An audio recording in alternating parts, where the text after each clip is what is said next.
Mes clients essentiellement, c'était, allez à 80-90 la famille royale saoudienne. Après, j'avais quelques hommes d'affaires qui avaient fait fortune. J'avais quelques Libanais, quelques, Turcs, quelques Syriens et après sinon c'était des Saoudiens, des Saoudiens, des Saoudiens, des Saoudiens. Le job exact, tu même pas de je sais pas, je pourrais même pas te dire s'il y avait un nom parce que je me souviens même plus de ce qu'on marquait parce que moi j'avais pas de fiche de paye. Le boulot que tu as à faire, c'est simple, c'est on t'appelle, ouais, il y a une problématique, et peu importe le temps que ça va prendre ou l'argent que ça va coûter, on s'en fout. Et qu'il soit 5 h du matin ou minuit, bah tu réponds, et il faut que tu règles ce problème. En rigolant, on te demande un iPhone, puis après tu commences à avoir un cockpit d'avion, après on te demande un faucon, puis un tigre, puis après c'est des trucs de cul. Il n'y a pas de limite dans cette échelle. Moi, je m'appelle Charlie, j'ai la trentaine. Je pourrais pas vraiment dire comment ça se fait que j'ai ce parcours un peu particulier. J'étais croque-mort, j'ai travaillé dans les pompes funèbres pendant 3 ans. J'ai travaillé à l'Assemblée nationale comme assistant parlementaire. J'ai travaillé pendant un moment avec Jean-Pierre Mocky. J'ai été aussi assistant personnel pour un PDG. J'ai fait quoi d'autre comme truc? J'ai aussi travaillé pendant pas mal de temps avec un marchand d'armes, enfin qui est connu comme tel en tout cas. Je suis un paradoxe à moi tout seul. Je suis un aristocrate qui a vécu en banlieue avec une mère seule et 4 enfants, tu vois. Sur la main, j'ai un petit tatouage que j'ai fait quand j'avais 15 ans et dessus, en gros, ça veut dire mort aux flics, tu vois. J'ai tout le bras gauche qui est tatoué et quand j'ouvre ma chemise, parce qu'en plus, moi, je déteste me mettre de cravate, j'ai tout le torse qui est tatoué, donc c'est vrai que ça... Et tu vois ma gueule, j'ai une petite raie sur le côté, j'ai les cheveux bien coiffés en arrière. C'est atypique, on va dire. Normalement, je suis censé être un jeune blanc plutôt bourgeois, de bonne famille, etc. Et en même temps, je descends et je vais aller checker des gars qui font rien du tout de leur vie, qui sont des putains de KRA, parce que c'est des mecs avec qui j'ai grandi aussi. Donc en fait, il y a une espèce de paradoxe chez moi, je pense, qui est comme ça, qui est inné. Ça a été ma force, de pouvoir autant parler avec un mec qui est en bas du bloc et de savoir me comporter, positionner, choisir le vocabulaire adéquat, à un gars qui a 50 ans, qui est PDG, etc. Et je pense que c'est ce côté-là un peu caméléon qui fait que j'ai réussi à arriver jusqu'à là. Je pense que j'ai un espèce de truc où j'attire les situations cheloues ou les personnages chelous.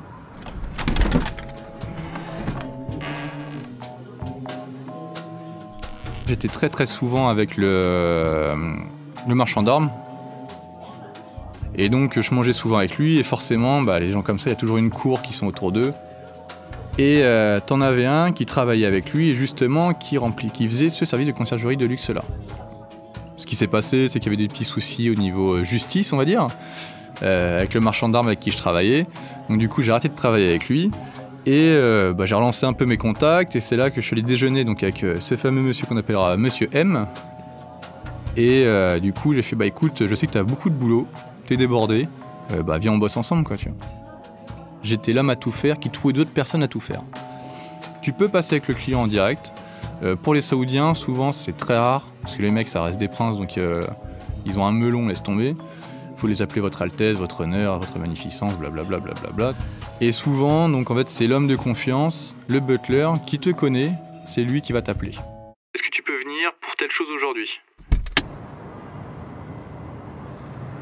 Alors là où moi j'allais chez mes clients, c'est assez facile. Tu prends l'Arc de Triomphe, tu fais un cercle de 1,5 km autour, et ils sont tous là. Ou ils ont des immenses appartements, ou en fait ils ont des hôtels particuliers. Les plus petits que j'ai pu voir, ça devait faire 300 mètres carrés. Une fois, il y a une princesse qui s'arrête au Bourget, en fait, pour faire le plein d'essence de son avion privé. Je crois qu'elle part aux États-Unis ou quelque chose comme ça. Et donc l'avion atterrit. Est-ce que tu peux passer à la maison s'il te plaît ? Parce que j'ai oublié des sous-vêtements. En gros, ça l'a saoulé d'aller en chercher d'autres.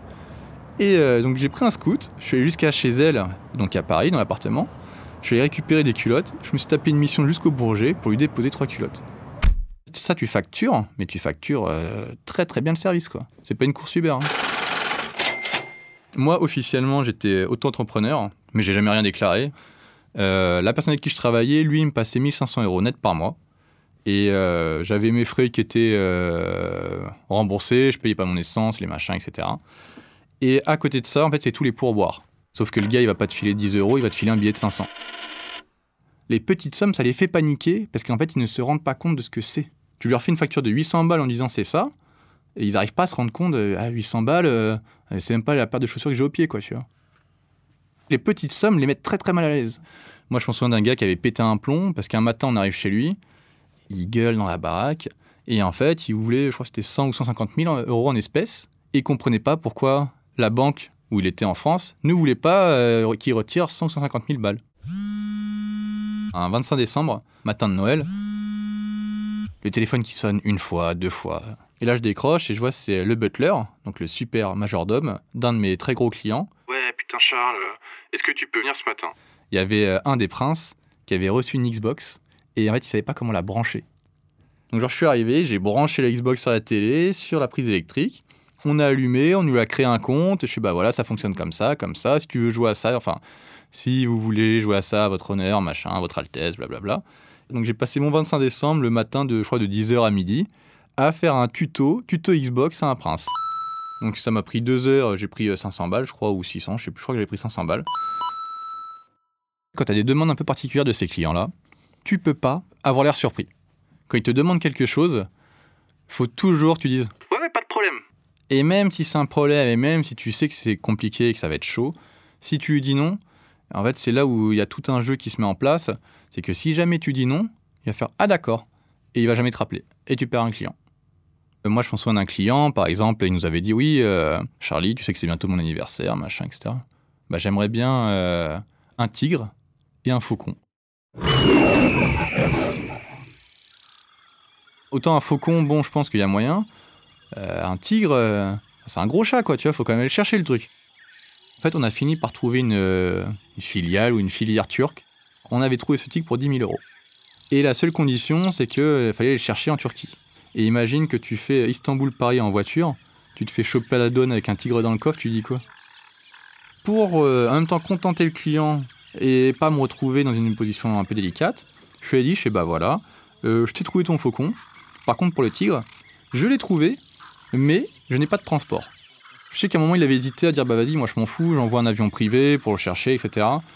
Et moi, voilà, je lui avais dit, écoute, moi, tu m'as demandé de trouver un tigre, je t'ai trouvé un tigre. Par contre, pour la logistique, moi, ça, c'est pas mon métier, je peux pas le faire. Moi, c'est de trouver une solution. J'aime bien cette idée et ce terme de bon génie pour mettre un mot sur ce que je faisais. Tu lui frottes la lampe, il a un vœu et puis il en a pas qu'un, quoi. 10 millénaires, ça vous flanque un de ces torticolis. Sauf que la lampe, c'est le téléphone portable. Arrête une minute, je suis ton maître. Gagné. Tu te retrouves à 23 ans à bosser dans des apparts, des maisons qui font 300, 500, 1000 mètres carrés. C'est des palaces, il y a un personnel de maison. Parfois, je me sentais un peu comme eux. Voilà, quand je mangeais dans un resto, un palace, où je passais mon après-midi à faire des réunions dans les petits salons des palaces. Et après, il y avait des mois, je rentrais, je faisais 1500 euros, j'avais mon loyer à payer, mes charges, etc. Une fois que j'avais tout payé, il me restait 500 euros. Bah, ça te calme vite, quoi, tu vois. Le plus gros contraste que j'ai pu prendre, ou la plus grosse claque que j'ai pu prendre, j'ai une de mes clientes libanaises, elle, je crois qu'elle est partie faire Avenue Montaigne pour 40 000 ou 60 000 euros de shopping. Et le soir, je suis rentré chez moi, donc du coup, là où j'habitais, donc en banlieue parisienne. Et je suis allé voir des potes qui habitent dans une cité à côté. Et en fait, j'ai passé la soirée en bas d'un bloc à discuter avec des gars, tu vois. Et c'est vrai que je me suis dit, putain, mais c'est quoi ma vie, quoi? Alors au début, la première année, j'ai quasiment pas eu de demande par rapport au sexe. Et en fait, c'est allé de plus en plus loin petit à petit. D'abord, ils demandent un petit truc. Au début, par exemple, c'était est-ce que tu peux trouver des escortes? Et puis après, il y a des clients qui sont plus sympas que d'autres. Moi, il y en avait un qui était libanais, par exemple. Et lui, il adorait le cul. Il avait une adoration pour le cul, mais exceptionnelle. T'allais chez lui, t'avais du cul partout. Des statues de cul partout, de la peinture de cul partout. Lui, il te parle de cul à longueur de journée. Mais vraiment, tu sentais que c'était un truc, tu sais, ça le chatouillait bien, quoi. Et puis bon, un jour, il me dit, est-ce que tu pourrais me trouver une table gynécologique? Et en fait, ça a été un peu le premier step, la première étape, où on a commencé à me demander des trucs un peu chelous. Et donc, du coup, on a fait quoi? Bah, c'est pas difficile, c'est du matériel médical, qui est quand même pas donné, hein. Et donc on a fait livrer chez lui et installer chez lui une table de gynéco avec une blouse blanche parce qu'en fait il voulait niquer dessus avec sa femme. Un jour, il y a une princesse qui allait se marier. Et elle me dit, bah écoute, je voudrais organiser une soirée enterrement de vie de jeune fille, mais un peu particulière. Est-ce que tu peux me trouver 6 serveurs? Ce que la meuf, elle voulait, c'était que les serveurs, ils servent à poil, la bite à l'air, avec un masque vénitien sur les yeux, genre pour pas qu'on les reconnaisse, genre anonyme, et une queue de pie, avec genre des plateaux de verre, en train de servir du champagne et des petits fours. Et en plus assez précis, genre ouais, je veux un Renoir, un Rebeu, un Chinois, un Babtou, genre, tu sais, Benetton quoi, melting pot. Tu fais au plus simple, hein. Moi je suis allé voir tous mes potes que je connaissais, j'ai fait une fausse adresse mail, et en gros, je devais lui envoyer des photos de mecs, de la base du cou jusqu'en haut des genoux, pour juste voir donc le tronc, les pecs, le tronc, la tub, et je lui avais proposé genre, je crois, 10 ou 12 candidats, avec juste un numéro, et elle devait me dire, bah tiens, je prends le numéro 1, je prends le numéro 2, je prends le numéro 3. Son kiff, c'était de se dire, en payant, je peux me retrouver avec des serveurs à poil, où c'est pas leur boulot, c'est pas des stripteaseurs, mais je peux me retrouver avec monsieur tout le monde, en fait, qui bosse pour moi à poil à une soirée. Les réceptions de l'ambassadeur sont réputées pour le bon goût du maître de maison. Enfin, peut-être qu'il y a des gars qui diront ouais, c'est immoral, machin. Peut-être, sûrement même. Mais pour 1000 balles à servir des petits fours et du champagne, t'as 20 ans, t'es content, quoi, tu vois, je pense. Je pars du principe que chacun fait ce qu'il veut, tant que tu me demandes pas, moi, de faire quelque chose. Et un jour, grosse phase de ouf, on me dit ouais, T'es prêt à écrire un scénario? je fais ouais, ok, mais pourquoi? C'est comme ça que je me suis retrouvé à faire des films de cul. Ce client, c'était un très très très gros client saoudien en fait. Ce monsieur, c'était un mec très très brillant déjà. Il est polyglotte, il parlait 5 ou 6 langues je crois. Il avait à peu près 70 ans, marié, avec des enfants, etc., etc. Mais aussi une maîtresse qui avait une trentaine d'années. Et il pouvait plus lui faire grand chose. Donc en fait, son kiff, c'était de la voir se faire démonter dans des films de cul. Moi, je faisais du coup un scénario. J'écrivais un scénario, souvent ça me prenait 2-3 jours, parce qu'au début tu te dis, ah, c'est pourri comme truc, mais le client est assez exigeant. Et donc j'écrivais le scénario, je le soumettais à la relecture, ça revenait chez moi, je modifiais certaines choses. Je sais que par exemple, une fois, il n'était pas content, parce qu'il trouvait qu'il y avait un côté domination, peut-être, dans ce que j'avais fait. On prenait une équipe de réalisation, et c'était même une équipe qui était plutôt spécialisée dans le sport extrême. Donc tu vois, film de cul, sport extrême, on va dire que c'est assez proche. Il y avait 3 ou 4 caméras fixes, des trucs pour faire des travelling, enfin vraiment assez hallucinant. Et mon premier scénario, c'était un agent immobilier. Genre, écoutez, voilà cet appartement merveilleux, situé plat du Trocadéro, blablabla. Bla, bla, bla. Oh là là, une chambre à coucher, et bam, viens on nique quoi, tu vois. On avait un acteur professionnel, parce que par contre, la condition, c'était toujours le même acteur. Il avait un forfait jour où c'était 5 000 €, et après, tu le payes à l'éjaculation. Et le mec, on lui filait 1000 balles à chaque fois qu'il refaisait une éjaculation. Donc lui, il était à poil dans le salon, la bite à l'air, en train de se branler à moitié pour garder le barreau, et me dire « Ah bah tiens, Charlie, ça va, etc. Bah t'as vu, j'ai acheté le nouveau. » Je crois qu'il avait acheté un 4x4 Porsche ou je sais pas quoi. Et le mec, il est en train de dire « Ouais, bah j'ai fait ça, machin, blablabla. Blablabla. » Faut savoir que du coup, on se retrouvait avec des budgets pour des films X amateurs, mais disproportionnés. J'ai eu des trucs où il y avait des enveloppes, il y avait 50 000 balles, 100 000 balles, 150 000 balles en espèces pour payer l'équipe. Et en fait, on louait un endroit, donc dans Paris, et on louait des très très très très beaux endroits. Et on faisait un stream pour le client. En fait, on diffusait en direct le film de cul à sa demande. Comme ça, lui était chez lui, et sur son ordinateur, il pouvait regarder et faire sa petite vie. Du coup, moi, parfois, il m'appelait sur mon téléphone. Ah oui, j'ai pas vu la scène, est-ce que vous pouvez la refaire? Et donc, l'acteur en question, pour la plupart des films, il avait une oreillette dans laquelle je lui parlais en disant Est-ce que tu peux changer de position? Parce que là, on voit pas bien, ou là, on voit mal, là, on voit bien, ou fini comme ça, etc. etc. Et après, on faisait un petit DVD fait maison pour le client. La chance que j'ai, c'est que j'ai une facilité à faire abstraction des choses. Je me suis retrouvé à prendre mon café, ma clope, avec un écran derrière moi, une meuf qui se fait déboîte. Il est 9h du matin, en train de prendre mon café, et moi, ça me dérangeait pas. C'était vraiment, en fait, ça reste que du boulot, et je me disais, allez, ça reste que du cul. J'ai fait 4 films comme ça, 3 qui sont allés au bout, et le 4e, je crois que j'avais juste écrit le scénario, Et le client en question est décédé. Donc du coup, on a arrêté forcément les films X. Et c'est même ce qui a un peu sonné d'ailleurs la fin de mon parcours chez ces personnes-là.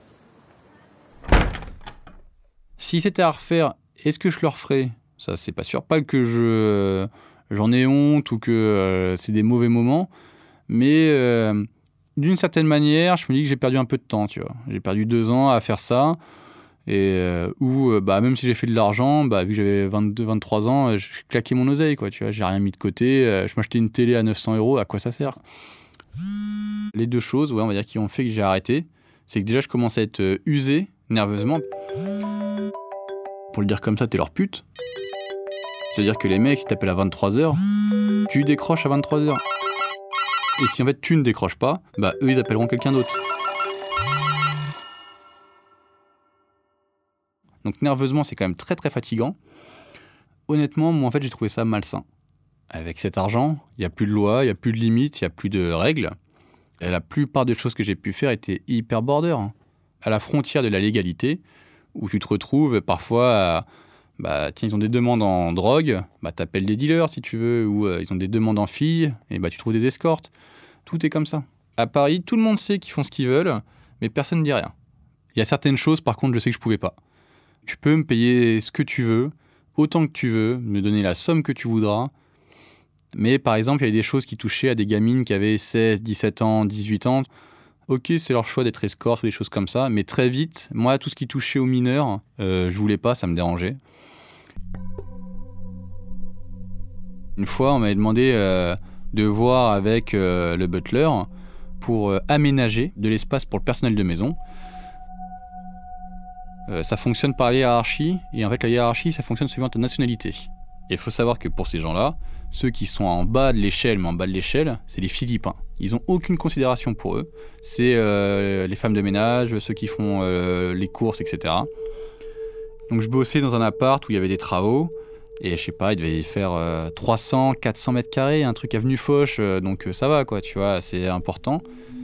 Et on devait essayer d'optimiser l'espace dans un KGB pour faire tenir 3 lits superposés pour les 3 petites gamines, les Philippines, je sais même pas si elles étaient majeures, en fait, pour bosser là-dedans. Je me souviens très bien de cette cliente-là, qui me disait « Mais si, là, vous pouvez leur aménager un truc ». J'ai eu même des trucs où dans des salons, je sais pas, qui devaient faire peut-être 10 mètres carrés, t'avais quasiment un matelas au sol par mètre carré. T'avais 10 personnes qui dormaient par terre. Ce genre de requête, je disais clairement que je ne savais pas le faire ou que je ne pouvais pas le faire. Et c'est aussi à partir de ce moment-là où, tu vois, moi j'ai commencé à apprendre à la distance. L'esclavage, à la base, c'est t'achètes un gars et tu le fais travailler pour toi. Là, tu l'achètes, sauf qu'au lieu de l'acheter une fois, tu le payes tous les mois. Tu le payes 200, 300 €. Et l'esclavage moderne, moi j'ai vu ce que c'était. Et c'est un truc où vraiment, c'est hardcore, tu vois. C'est pas possible. Le premier terme qui me vient vraiment à l'esprit, c'est une névrose, mais profonde, quoi. Des gros névrosés. Je pense qu'ils sont profondément malheureux, hein. Et je parle des ultra riches qui ont leur fortune ou qui ont hérité de cette fortune, et c'est pas eux qui l'ont créée. Je les envie pas du tout, ces gars-là. Le pouvoir qu'ils ont et l'argent qu'ils ont fait que tous leurs désirs se réalisent dans l'instant T. Et ce qui fait qu'ils n'ont pas le goût de l'accomplissement. T'en avais plein qui n'avaient pas fait beaucoup d'études, donc très isolés, assez seuls, et souvent assez dépressifs, à s'ennuyer, parce que moi j'en avais un, je pense, j'avais un client. Le mec, ses journées, il se levait à 14h, il allait taper 2 heures de muscu, il bouffait, il allait en boîte le soir, il claquait 2000, 3000, 4000 balles, et il rentrait, il faisait ça tout le temps. Et en fait, ils n'ont pas de but. Ce sont des gens qui n'ont pas de but dans la vie. Quand t'as pas de but dans la vie, c'est hyper compliqué, quoi.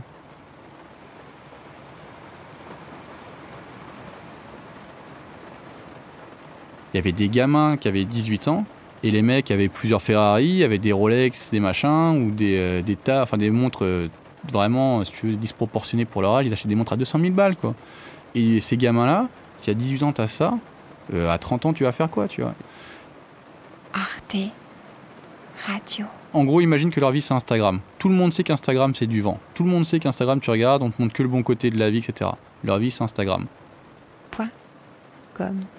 Et derrière Instagram, tout le monde sait comment c'est. C'est pas beau.